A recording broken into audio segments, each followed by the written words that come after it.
À toi et tu vas avoir la chance d'écouter comme les autres auditeurs ou l'autre auditeur et les gilets jaunes, Mathieu qui va nous faire une petite chronique qu'il a préparée depuis une semaine. Oui, tout à fait, c'est vrai. Non, si, c'est vrai. Des informations. Je travaillais dessus beaucoup, très longtemps à l'avance. J'ai commencé à midi. Voilà. Donc, c'est pas mal. Ça se donne déjà pas mal. Il y a du progrès. Bah oui, tu vois. C'est donc bon. Avant de commencer, évidemment, bonjour à Cosmic Monarch. Salut. Bienvenue. Salut. Bienvenue dans les studios de Radio Panique. On m'a dit que vous étiez presque des professionnels de la musique. Bah, ça me fait plaisir de rencontrer des autres professionnels parce que effectivement, je suis aussi un professionnel de la chronique radiophonique. Ah, enchanté de vous rencontrer. Alors justement, c'est intéressant parce que ce soir on m'a dit qu'on avait du temps, hein. Donc voilà, en tant que professionnel, je vais prendre mon temps. Voilà, je vais vous exposer les petites techniques. Au-delà de prendre son temps, évidemment, il faut savoir gagner ce temps. Et je vais vous montrer des petites techniques de professionnel pour le gagner. Une petite pub. Ce temps. T'as pas été inspiré par une chronique de Bec BD, toi? Ce temps, oui, peut-être. Ou peut-être pas. Voilà, d'abord, avant de commencer aussi, évidemment, j'avais encore une autre remarque à faire. C'est que les canettes de 25 centilitres, ce n'est pas pelé. Ça va. Personne n'a dit ça. Parce que d'abord, premièrement, c'est pas moi qui les ai achetées, c'est ma meuf. Ah. Et deuxièmement, elle m'a garanti qu'au litre, elles sont moins chères que les canettes de 33. Ah ouais, Donc, voilà, je suis gagnant. Mais avec tout le respect que je lui dois, j'ai pas dit PD, j'ai dit que c'était des canettes de nanopute, exactement. Ah, des canettes de nanopute. Elle sera ravie de la prendre. Voilà. C'est un petit peu plus évolué quand même. Quand je lui raconterai cette histoire. Gagne du temps. Alors, je voudrais commencer cette chronique par une brève qui est peut-être un peu vieille, mais bon, je m'en fous. J'en ai rien à branler de toute façon de votre avis, parce que j'ai plus de 30 ans et de toute façon, on va tous crever dans 30 ans. Vous comprendrez pourquoi plus tard. Alors cette actualité, c'est qui n'en est peut-être pas une, hein, on ne sait pas. Un homme d'une trentaine d'années a tasé, avec un taser donc, une dizaine de personnes dans un club de nuit. Voilà. Bon, alors évidemment, ça a un rapport avec le film Inspecteur Pikachu qui ne va pas tarder à sortir.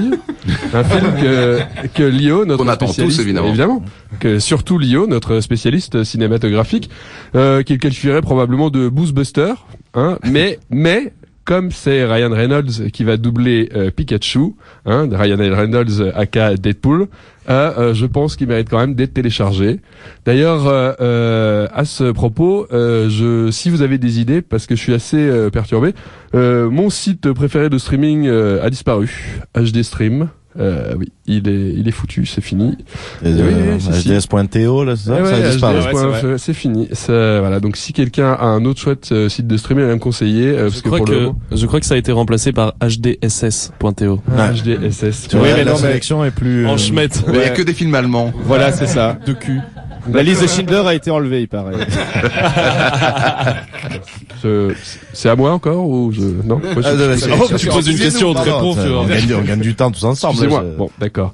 Donc voilà, ça a secoué du monde, évidemment, on est tous un peu tristes, mais pas autant que d'avoir appris la mort de Stan Lee, évidemment. Hein, ouais. Stan Lee, le papa de tous les persos Marvel, hein, lui qui avait dit que quand s'il était vraiment connu, si jamais un jour il devenait vraiment connu, à sa mort, les médias sortiraient des oraisons funèbres, évidemment, tout de suite après sa mort, comme pour toutes les grandes stars, ils ont évidemment ça préparé à l'avance.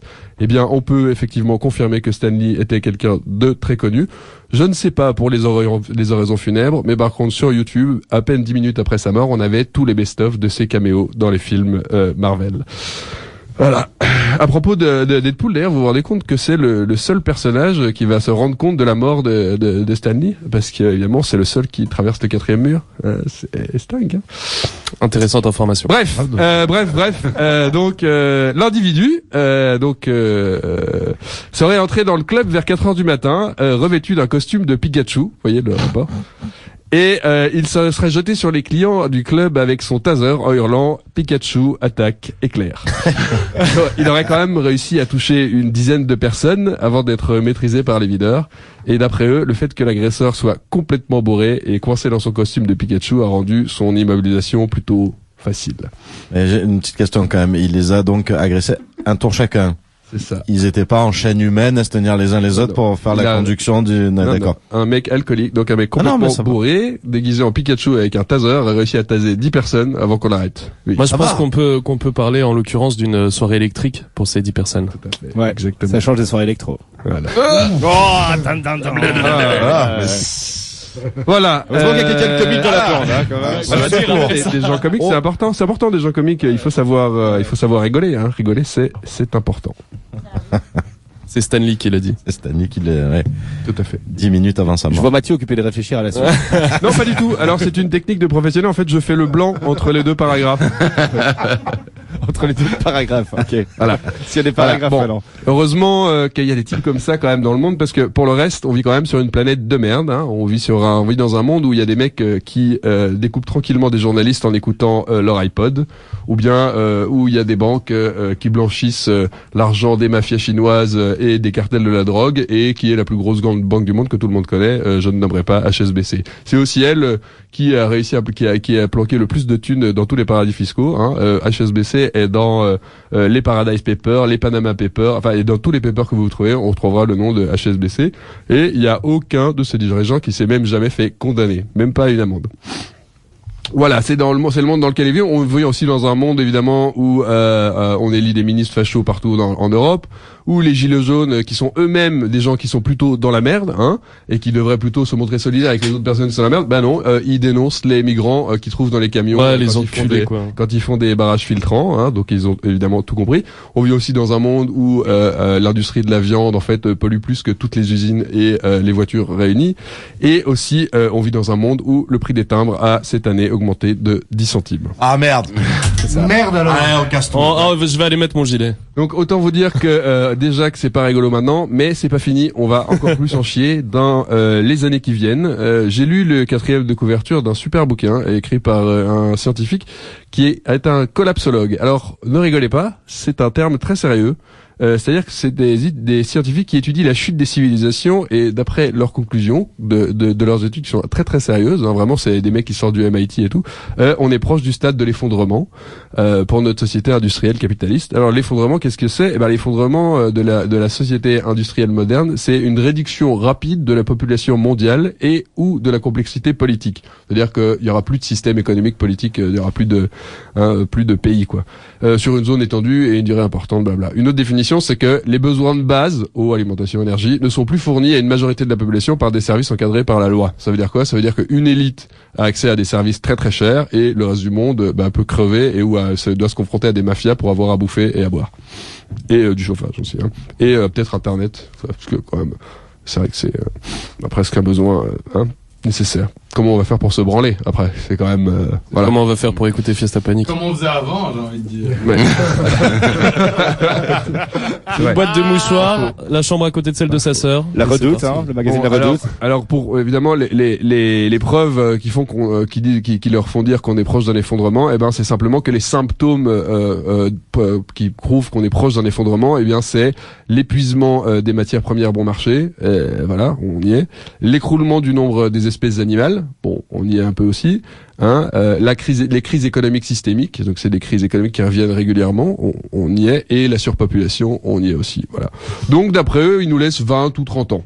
Donc voilà. Donc si jamais il y en a qui réfléchissaient à prendre une retraite complémentaire ou alors qui pensaient à augmenter leur cotisation sociale, c'est peut-être pas super utile, ça servira à rien quand on passera en mode Mad Max. Bon, voilà. Donc voilà. C'est un conseil comme ça. Voilà. Donc c'est pour ça que j'aime beaucoup les gros nihilistes comme Mr Pikachu, évidemment. C'est parce que j'ai énormément de respect pour des débiles profonds comme lui, parce que finalement, en fait, je ressens énormément on va dire de lucidité, je pense, dans son acte. Il y a un philosophe, pas un philosophe ou un philosophe, hein, c'est un peu pareil. Un branleur, quoi. Un branleur. Qui a dit énoncer ou faire une connerie, ça prend relativement peu d'énergie, mais la réparer ou bien corriger cette connerie, ça prend énormément d'énergie.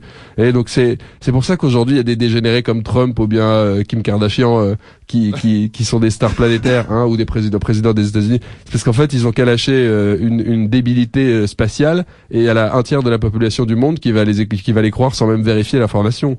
Donc voilà.